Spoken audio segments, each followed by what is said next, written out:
What's up? What's up? What's up? Hope everyone can hear me through my Bluetooth. We'll see. Tag friends. Good morning, everyone. Tag a friend. Let me do this so I can tag.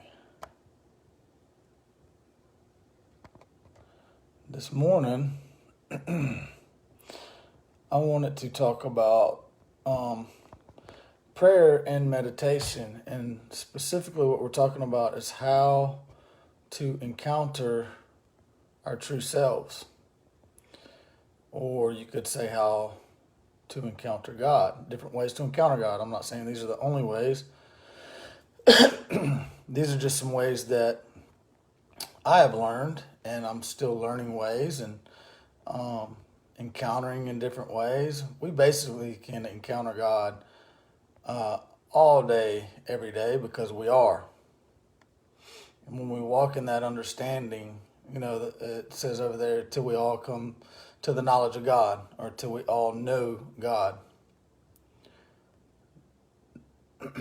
And to know God, to know yourself, is to know God.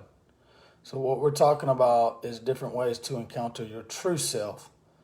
Not the one you have thought yourself to be, not the one you were taught you were, not the one you were told you were, not the one the world, the image of the world, and has showed you that you were, not the one you were programmed to be, not the one the church told you were, none of that. The destiny, purpose, the perfect image of God that you are. The exactness, the unique expression that you are, you specifically. So how do we find out who that is if we've been told something totally different? You know what I'm saying? And what we've been going over is different ways that I have found and experienced that we can do this. So it always does that. So good morning, Emmanuel. Good morning, brother. I hope to see you soon, man. Robert, good morning. Let's see who all is on here. Pat, good morning. Mom, good morning, or Dad, or both of you, good morning. Probably Mom. I love you, and I'll see you in a couple days. Good morning, Pat. Good morning, Tracy. Amanda, good morning. Good morning. I'm just going to wave at a few people, and then we'll get cranking. Tender Anna Hart, good morning. Let's start this day off right, you know what I'm saying? And I'm going to share you, good morning. I loved your video this morning. So what I'm doing is basically breaking down this advanced technology that we are. Some people don't like the word technology. This advanced being that we are. How about that? Being Christ being, conscious life energy, the one and only anointing of the one and only being as me and as you. So we're all one. This is true. It's one nation. Humanity is one nation. One nation. There's not many nations. It's one nation, one family, one spirit, one Lord, one Father, one love, one faith. And faith is the substance of things hoped for, the evidence of things unseen.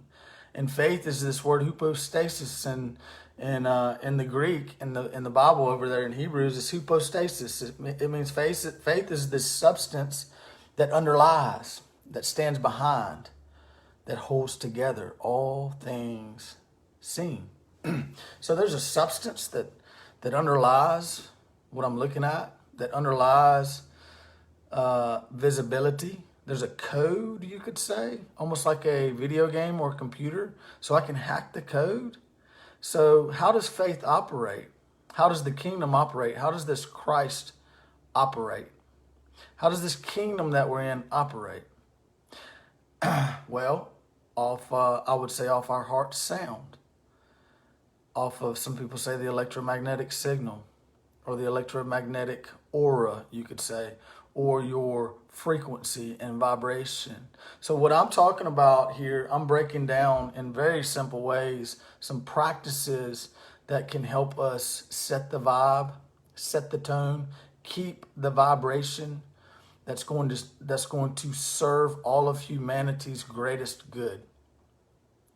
How to keep and how to stay, how to set the tone all day, every day. And specifically what I'm going to talk about today is prayer and meditation, because I see them as the same. Everything I've been talking about is all linked. And it's all the same. We've talked about contemplation. We've talked about somewhat fantastic imagination and how to set the vibration or the tone for the day, to gratitude using your fantastic imagination first thing in the morning. I wake up early. I'm not saying you have to do that, but I do. I enjoy getting up, because here's the thing. In the past, and I can deal with extreme anger. I'm talking about rage, man. I can straight up go off on somebody. I used to communicate that way. And when you get angry in that way, it's okay. Let me start off by saying that. If you feel anxious, or you feel fearful, or you feel depressed, or you feel angry, or you feel irritable, or you feel frustrated, or you feel sadness, or you feel, these are all feelings. These are all feelings. But if you trace the feeling back, where did it start? Where did the feeling start? Did it start with a thought? Did the thought start with an idea? Was the idea true? Where are these feelings coming from? And then when anger is triggered or things like that, these emotions or these memories are triggered. Where'd the button come from? Did you come pre-wired with buttons? Memories? Because a memory would be something that has already happened, right? Once we think a thought, it becomes a memory. Wouldn't you say? So thoughts fire, they're electric. We'll get into some science a little bit here, but I want to keep it real simple on what I'm talking about. So thoughts fire, they're electric. They're light. And they move. And your body starts to create, when we have conceived a thought, when we have embraced a thought, the body, and it fires and it moves, and that's what you would call energy in motion. So some people say thought is electric and emotions are magnetic, therefore we are electromagnetic. I mean, you could break that way down. But the body produces chemicals. And the emotion, the energy in motion produces vibration. And see, this is what we feel. So your feelings are indicators. Your body is operating correctly. You're doing great. There's nothing at all wrong with you, at all. If you're feeling certain emotions, I don't even want to go back to, where they came from. Some people say trace them, and you can do that. That's a great technique and a great practice. So what you can do, once you become aware that I'm feeling a certain way and I don't feel in harmony anymore, I don't feel at peace. Let peace rule your mind, your thoughts, your imagination, your will, your emotion. Let peace rule your heart. Let peace rule. So if dis-ease is to not be at ease, rest, or peaceful, to not be in harmony within, to be dis-ease would be to be incoherent, walking to and fro throughout our earth, back and forth, doubting. Now, and it's all okay. We've been taught many things and have embraced many things. So if dis-ease is to not be at ease, and you can look up ease in the definitions. I have some posts up. Change the program. Here it is. So dis-ease is to not be at ease. And ease is freedom from labor, pain, or physical annoyance. It's a tranquil rest, comfort, freedom from concern, anxiety, or solicitude, a quiet state of mind, freedom from difficulty or great effort, freedom from financial need, plenty, freedom from stiffness, constraint, or formality, unaffectedness. And some people say, well, you just don't care, man. You just don't give a blick, you know. And it's not that at all. But my peace means more than anything. And ultimately, my peace comes through clarity of my image, identity. It's to know who I am. It says over there in Matthew that Jesus, in strong displeasure, it says he abstained from any external need, and in strong displeasure, he yearned, he desired for the full time needed to pass over into only knowing God's approval. Only knowing God, this truth. So it dawned on me the other day through a friend that commented on one of my posts. She said, I forget exactly what she said, but it dawned on me that, you know, when we come into a place of ease, of tranquility, of peace, a quiet state of mind, of freedom from disturbances and difficulties, of just complete calmness into the nothingness or the void, what we're in is we're in a state of ease. And if disease is to not be at ease, then the cure for disease is to be at ease.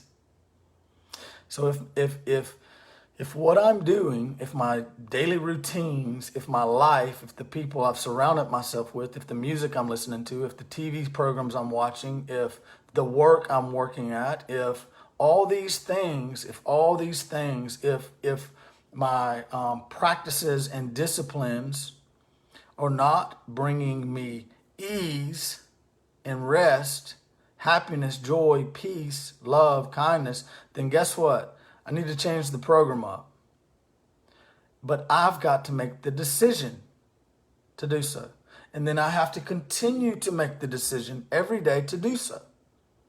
I am the operator. I am the generator. I am the decision maker.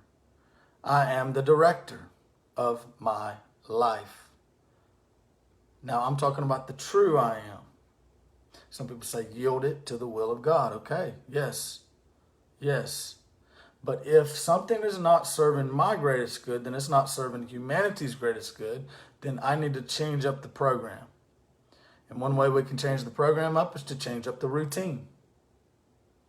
If I'm sleeping till 10, 11 o'clock every day, get my ass up at 7 o'clock. Change it up. If I feel out of shape and I feel tired and I feel if I'm, I'm not liking the condition I'm in, change it up. Start going for a 10-minute walk every day. Get up early. Listen to the birds chirping. Feel the breeze.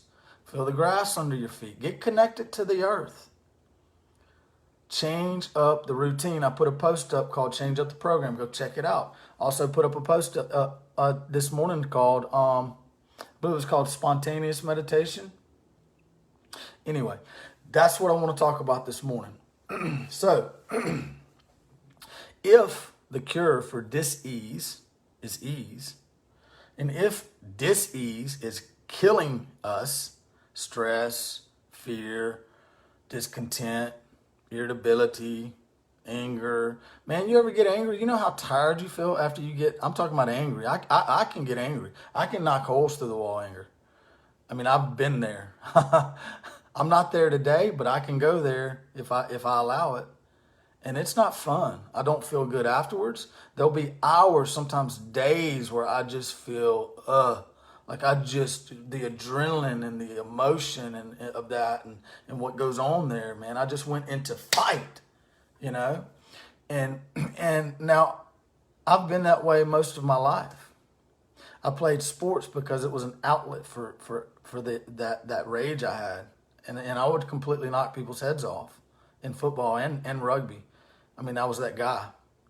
And it was an outlet. And when I wasn't playing sports, I had a tendency to go off and fight. And you know, and then I went into the Army and I was trained to fight. And then it got worse, you know. And when I got out, I was dealing with extreme rage and anger. Either I was like this, calm, balanced, coherent, in harmony. You know, I woke up this morning and first thing that came out of my mouth, my mind was, thank you, Father. Life.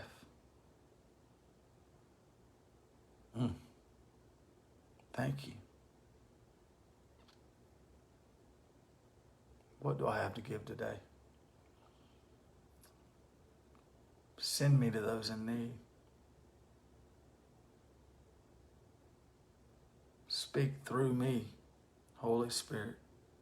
Love through me. Let me exude love and gratitude. Let me exude kindness. Help me in these ways. I pray like that, man. I really do. Now, I will go into imagination. I'll play my day out. And I'll even go into living in my dream. I'll set it. I'll see it. I've even attached a symbol to my dream, a letter, and I see the symbol and I feel the feels. I feel what it would feel like if I was already there. I would feel grateful, peaceful, free. So I've been practicing gratitude for the last maybe week and a half, 2 weeks. Every day I've been playing my day out and seeing everything is grateful. Go back and watch the video if you want to know about that. But that's a form of prayer and meditation for me. I'll even use different guided meditations or different music that help me get into that deep thought.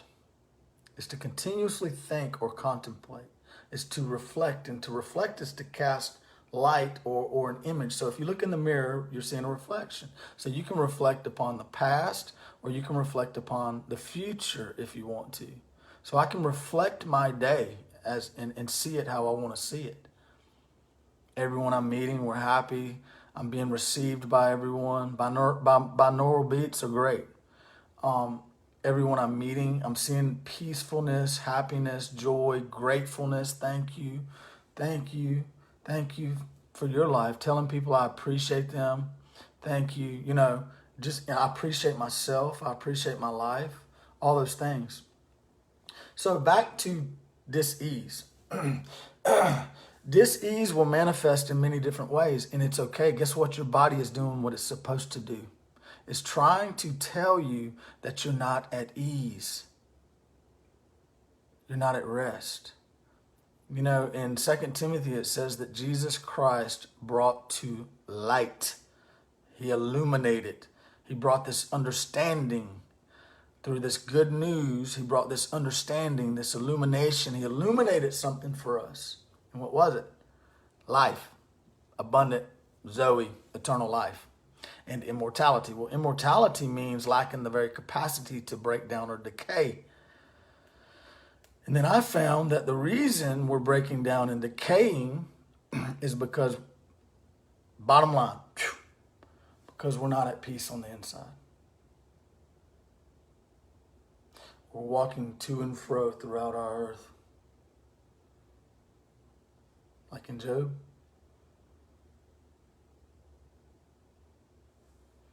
So if the two make peace in one house, what happens? You tell the mountain to move and it moves. Who are the two? I'll let you dig into those. So if we're breaking down and decaying because we're not at peace, we're not coherent on the inside, we're not paying attention to our feelings. We're just continuing in the mess we're in, although we don't feel good. We're just continuing and continuing and continuing, and the programs are just running us around crazy. So what I found out is our atoms actually are constantly seeking stability. And when they don't have stability, they break down into smaller forms of life where they find their stability, peace, Let the peace of God rule your heart, mind, thoughts, will, emotion. And guess who is the author? Guess who's the generator? Guess who has the power to think and to choose and to believe? Guess who has the power to use their imagination? Guess who has the power to create their own reality? Guess who has the power to change the routine? Guess who has the power to change the program? Guess who has the power to renew their own mind? Guess who has the power to contemplate, to meditate, to pray, to breathe? Guess who has the power to clear the thoughts? Guess who has the power to fantasize and to daydream? Guess who has the power to set their mind on heavenly things? Guess. Guess who has the power to ascend? Guess who has the power to stay at peace, in harmony and coherent? Let's talk about a good way. This is a good little practice that I have recently reincorporated. When I was in outpatient treatment, now when I got back from war, I couldn't sleep. And because, you know, when you're at war, there's bombs and gunfire going off all night. So you get used to it. And so when you get back, it's quiet, in the quiet, and you can't sleep. Anyway, I had a real struggle with it. And then there's something that happens. You kind of go into this almost like invincibility mode, where you think you can do whatever you want to do and you're just invincible. A bunch of us went into that, and we all got crazy, and we just went off, lost our minds. We thought we could do whatever we wanted to do, and to whoever wanted to do it to, and just wild and crazy, and you know. So I went through that, and then in my first marriage, I started dealing with, and I had been dealing with it, and I was hiding it really well. But you know, when you're married, you're actually living with someone, and they get to see all your junk, and I had no idea how to deal with the things I was dealing with. But I was dealing with extreme rage and anger, and I was self-medicating, drinking a lot, and drugging a lot. And I couldn't find anybody to help me. I mean, I cried out. I called the VA. I called all kind of people, and I just could not. I mean, it was weird. And I reached out to the VA, and they tried to put me on some kind of antidepressants or something. Told me I was dealing with PTSD, basically. And I started taking the antidepressants, and I didn't like them. I was numb. I couldn't feel anything. And in my job, I was in sales, and so I was yawning. Like, I mean, probably every 20, 30 seconds I would yawn. And I was like, man, I can't be walking up in these offices just yawning the entire time and just numbed out, you know? So I quit taking it. And it also messed with my sex life. It gave me some kind of crazy, you know, I'm not going to get too deep into that, but it did. And so I quit taking it, you know? And I was like, I'd rather be raging every now and then and be able to feel life than to be numbed out, you know? And what I'm telling you today, if you're dealing with anger and rage, if you're dealing with anxiety, if you're dealing with these things, your body is operating the way it should. There's nothing wrong with you. These are indicators. And what I'm going to give you is a good tool. Now, you got to make the decision to use these tools that I've been laying out there. Now, make the decision. Is it worth me running around raging and anxious and nervous continuously? Is anything worth that? Or is my peace worth more than anything? Is my restfulness? Because disease will manifest in many different ways, you know. Cancer, skin diseases. And that's okay too, because it's still the organs. We're diseased, and you could break it down from the 12 cranial nerves to the 33 vertebrae in the sections and the verbs or the signals that these nerves are sending the vertebrae, which are sending frequencies and signals to your organs and to your body, which all comes from not having clarity of image. So what are we talking about? We're talking about encountering the true self, clarity of image. In different ways we can do that. Now, each one of us has to see this for ourselves. Behold in the mirror that I am the Lord of glory. But what specific, unique expression of the Lord of glory am I? What's my true purpose? What makes me tick?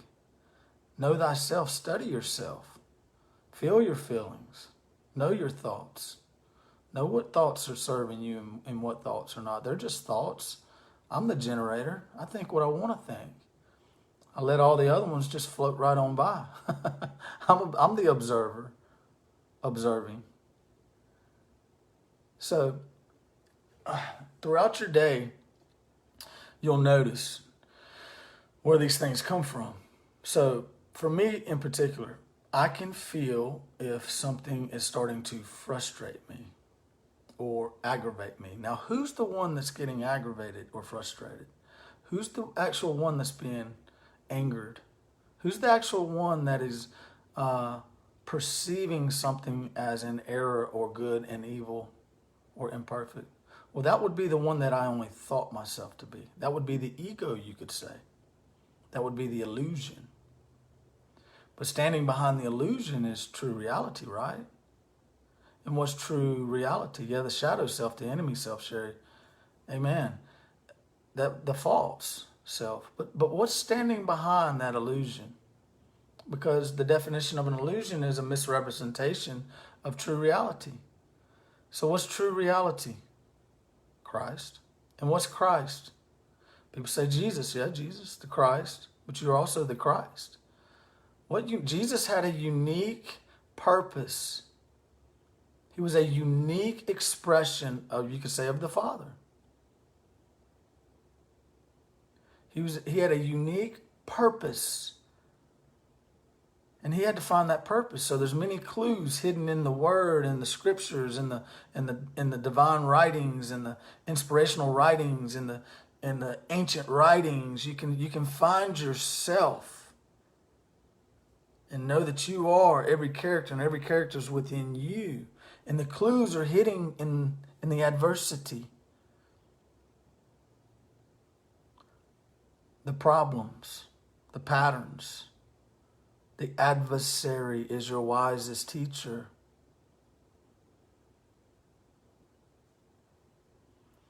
What is it that you've dealt with your whole life? What are the patterns that keep showing up? Is it relationship problems? Is it anger? Is it anxiety? Is it financial problems? Is it a fear to speak? I had a fear to speak. Words wouldn't even come out of my mouth sometimes, which means I was very anxious, which means I didn't have a clear image of myself, because I am a communicator. I'm an informed communicator. I have the ability to break systems down into simple processes and then to verbally express that and communicate and lead and make decisions. I have the ability to use my freedom of speech and speak. But if I would have never faced that fear, decided to say, you know what, I had to make a decision. And the decision was, I'm going to speak and I'm going to share what's happened in my life because it can help someone. And it started I started getting invitations to speak because I had a wild encounter in my house with God. And my life radically changed.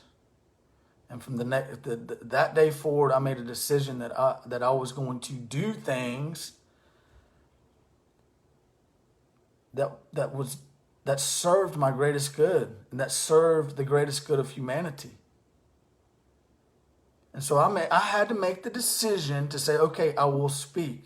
I could get the invite all day long, but if I turned them down, I would never get up there and use my God-given gift, one of my purposes that I'm here, that ultimately the purpose.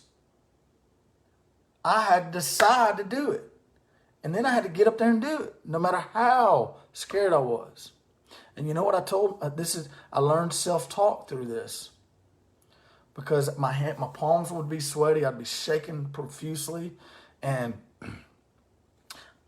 the only thing I could say, I read it in the Bible.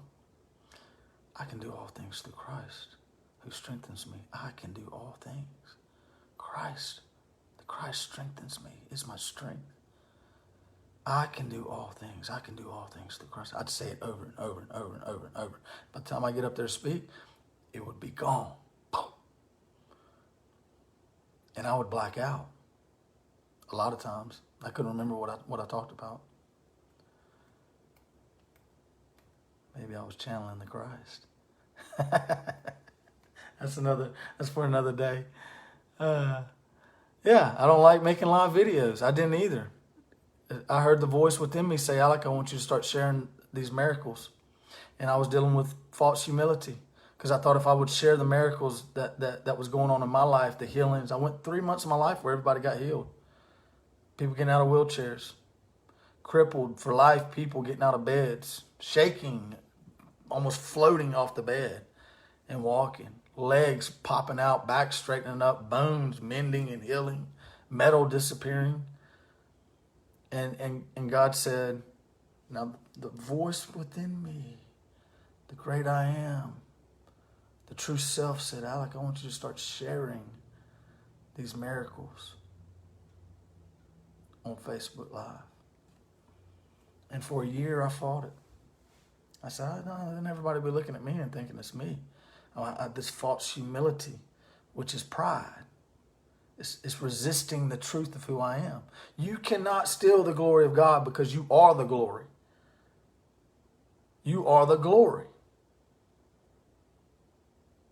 You are God's glory. So you can't take it. You can't give another glory. You can't just say, okay, I'm going to give God glory. You are. So I had to face these fears, and finally I just did it. I just started doing it. And it got easier and easier and easier and easier. I'd be lying if I say I don't ever get nervous before I speak sometimes. And I do sometimes. Then God started telling me not to take notes, not to just to get up there and speak from my heart. I was nervous. That was nerve-wracking. And things would happen. Things would happen. But what I'm saying is here, in that fear, in that adversary, that fear, that adversity became my wisest teacher. And we hid a clue long ago of our true selves in the adversities we're facing. So the adversary is your wisest teacher. And when the adversary becomes your wisest teacher, the adversary is now under your feet. Because you're learning and growing in everything. And everything is pointing you to your true purpose and your true self. So as you go out through your day, now I wake up and I pray and meditate. First thing I say is thank you. I take a deep breath in sometimes, and then I'll think, okay, what should we think about today? What is, and I'll listen. I'll just listen. Like the other day, gratitude came up. This morning, a guided meditation came up, and I listened to that this morning, first thing. I put myself in a peaceful state. I imagined what the day was going to play out, the people I'd meet and see, and everybody, and us all receiving one another and thankful and joyful and happiness. I play my day out in that way. I also do breath work, and I like to do my breath work first thing in the morning. I use the Wim Hof method, and others too now. But I like that one because it really clears everything for me, and it puts me in a place of ease. And guess what cures dis-ease? Ease. So how can I be in a state of ease and peace and rest all throughout my day when everything around me is chaotic? When everybody's wearing masks and everybody's running around scared, and you know, I can't get in certain places without wearing a mask, and people don't want to, they're distancing themselves from me, and you know, there's customers don't want to pay, and I, you know, sometimes, and guys don't show up, and you know, whatever. The woman at the gym, you know, singles me out and tells me I'm not, you know, I need to clean all the equipment every time I get off of it, but I'm doing circuit training. How do I stay in a state of peace and ease all throughout my day? I do the cold showers too. Yep, I do. And this is a way we can, through spontaneous prayer and meditation. So I told you when I got out my first marriage, I started really dealing with rage and anger. I was either like this or I was straight up going off. I'm talking ripping doors off the hinges, knocking holes through the wall. And so I would go and self-medicate and drink myself into a stupor. I'd wake up places and not know how I got there, and doing drugs and, you know, you name it, just trying to numb out whatever was the cause of all of that, you know. And because ultimately I didn't love myself. And that's a hard, that was a hard pill for me to swallow. And I'm 44 now, and I'm just learning how to love myself exactly as I am. I have to look in the mirror sometimes, some days, most days, and say, I love and approve of you exactly as you are. You deserve the best. Affirmations. We'll talk about those two later. So all throughout my day, I'm aware. The first part of being aware is being aware of my surroundings, feeling the external, being aware of my senses, being aware of the ground I'm walking on, being aware of the people that are around me, being aware of the sounds I'm hearing, being aware of the truck I'm in, the feelings, the steering wheel, being aware. And so now I'm aware of my feelings. And my feelings are indicating to me what state I'm in. Yeah. The emotions are okay. Yes, they are. It's natural. It's natural. But who we naturally are is one thing. What I'm talking about this morning is peace, peaceful, at ease, at rest. One who stays in a state of peace and rest, ease. One who does not allow their emotions to run rampant. One who captures their thoughts.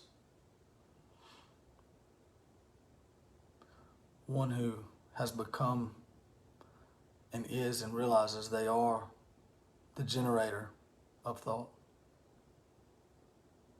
the operator of this technology, the director of their life and their reality. One who has taken responsibility and has made the decision and knows now and is not blaming others and blaming everything external, and now has said, you know what? I'm deciding to make the change. I'm deciding to do something different. I'm deciding to change the routine up. So as I go throughout my day, and I may feel anxiousness. You can feel it. It rises up from the lowest parts of your earth, your body. You'll feel the anger rising up. You'll feel it rising up. If you're, be aware. You'll feel it. know that first that came from a thought, a perception. I have perceived something in such a way where it triggered a memory that an emotion was attached to. And now I'm feeling the feeling of that emotion. That ultimately came from the thought. That ultimately came from the way I perceived something. So remove the log from your own eye. Clean your lens. See everything as it truly is, and this will not happen. But as we are going through the day and we're judging and weighing and measuring and seeing good and evil and all those things, and seeing people as separate and things as separate from God, judging. As we go through this, we'll feel certain feelings. Well, these are indicators. The feeling is showing me that I'm not at ease. And guess what? My ease, my peace means more than anything, because if I'm not at ease, I'm diseased. And if I'm diseased, I'm breaking down. I am decaying. I am dying. And that's okay. Now listen, don't beat yourself up and don't try too hard. But as you become aware of these, know that your body is naturally doing what it's supposed to do.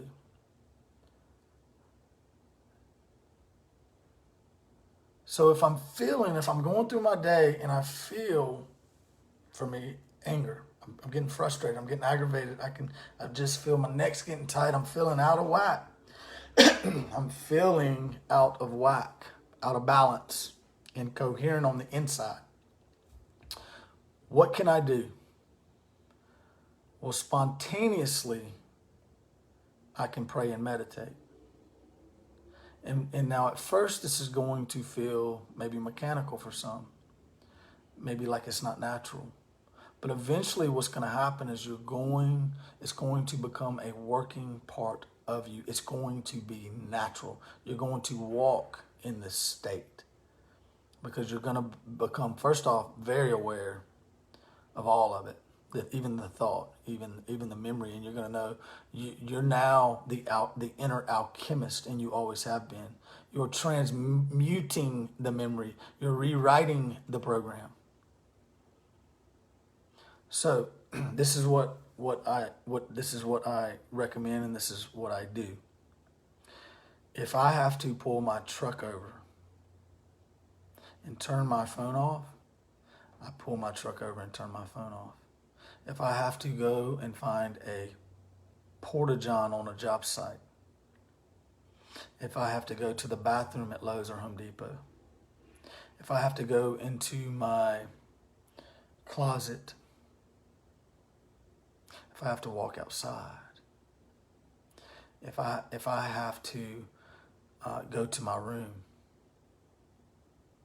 if I have to go somewhere where I'm free from disturbances, into a calm, quiet, still place, turn the phone off, break away.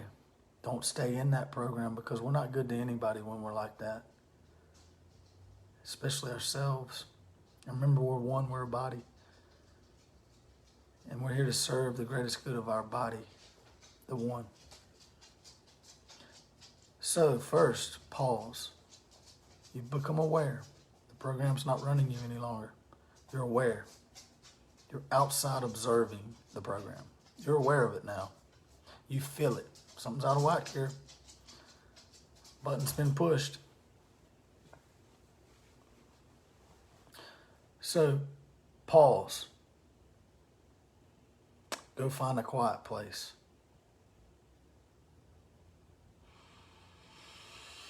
Relax.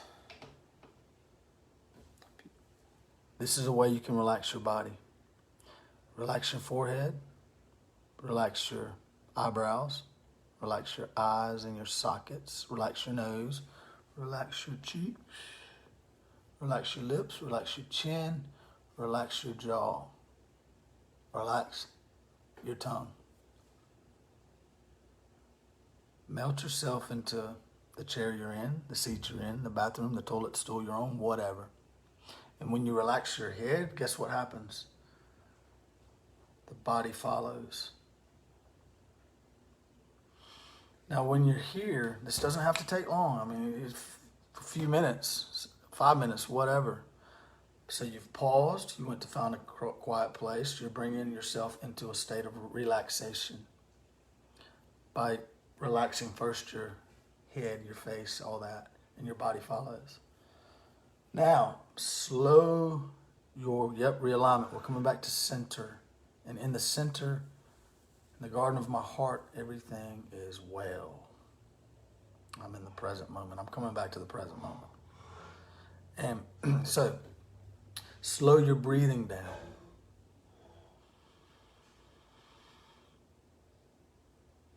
5, 6, 7, 8 seconds in. Slow breath. Hold it at the top. Maybe a second or two.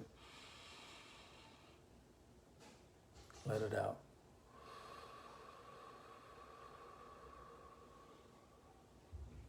5, 6, 7, 8 seconds out. And what happens here is when you slow your breathing down, your body automatically starts to think that it is safe. It's in a state of calmness. It's very calming. Now, what I learned from the counselor, and I learned this from AA also, but I've also tweaked it and incorporated some things that I've learned along the way. But when I first got going and I was really dealing with anger and rage, my counselor, outpatient treatment, my counselor said, Alec, when that goes on, she told me to pause. And she said, I want you to imagine, is there somewhere you've been that is just really, really peaceful? And I said, gosh, yeah, man. We actually just went to the mountains, and I was standing out on the balcony, and the breeze was blowing through the leaves, and I could hear the stream flowing down in the water, flowing through the stream, and it was the most peaceful place. And she said, I want you to go there. I want you to imagine that you're there. Now, I knew nothing about all this stuff I know about now. And so what I found is as I would stop and I would imagine that I was in that place,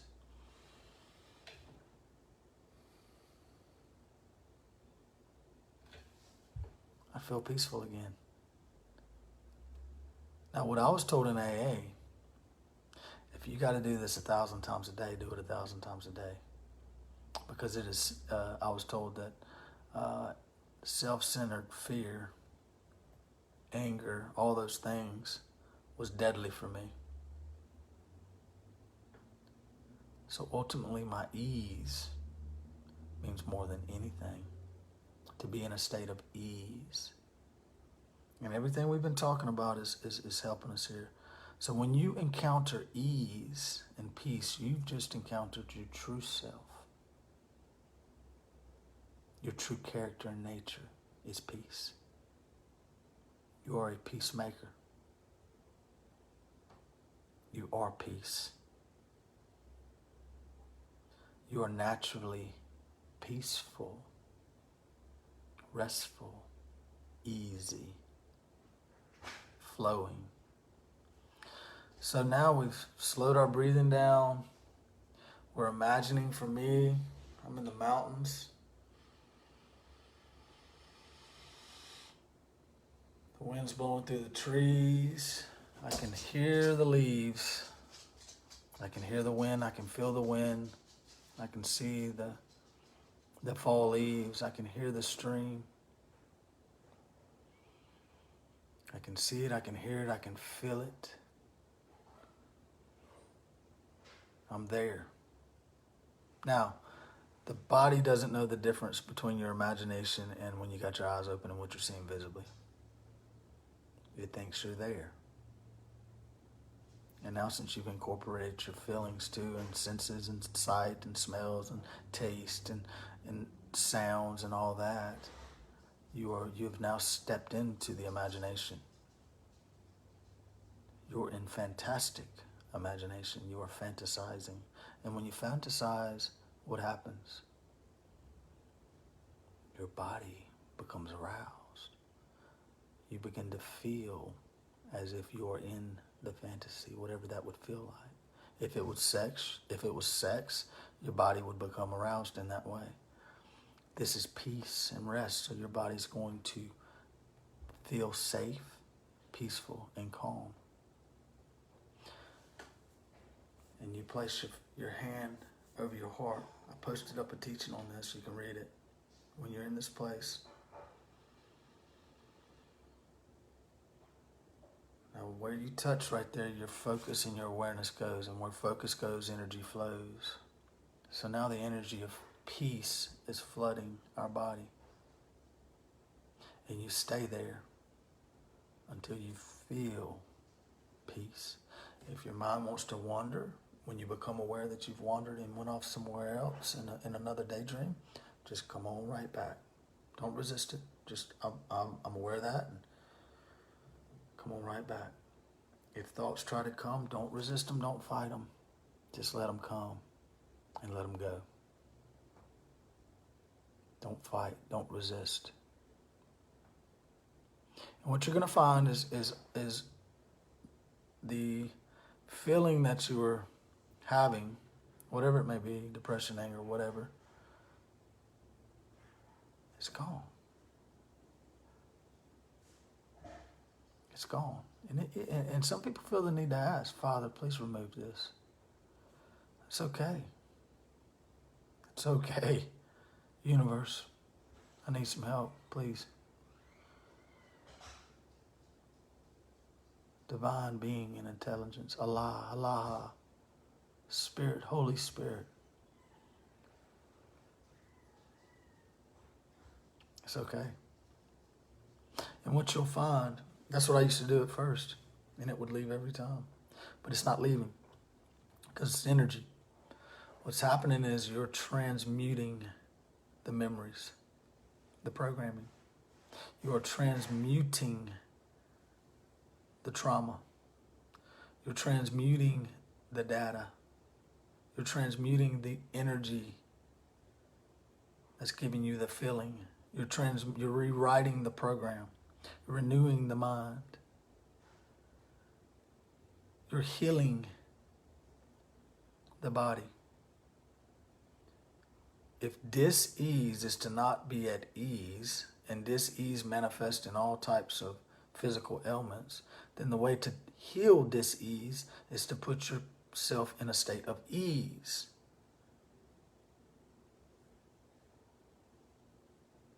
And what happens? You start to have to stop less and less. You don't get aggravated as much. You don't get angry. The anger goes away. You say, what happened? It left me. No, you rewrote the program. You renewed your mind. You transmuted the energy.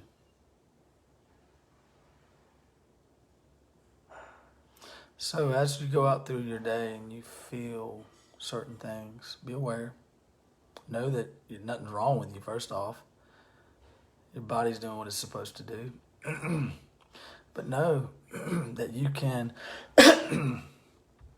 change that feeling how you want to. You can bring yourself into a state of ease. And what I just explained does not take long. In a few minutes, you will feel peace. And let the peace of God rule your heart. Follow the peace. If you're sensing something that's like, go the other way. Your peace, you can't hardly put a value on peace. You cannot. It's worth more than anything. Our peace. Be at ease. Walk away if you have to. Remove yourself from the environment you're in the situation, if you have to. Ease. And this is one way. There's many others. So I hope that helped today. I hope you put it into practice. Believe me, if you have to do it 1,000 times a day, do it 1,000 times a day. Because 1,000 today will be 900 tomorrow. Will be 500 in a week. Will be 100 in 2 weeks. We'll be 50 in a month. We'll be 10 in a month and a half. And then just a month or two, we'll be next to none. Love you all. Peace. Have a great day.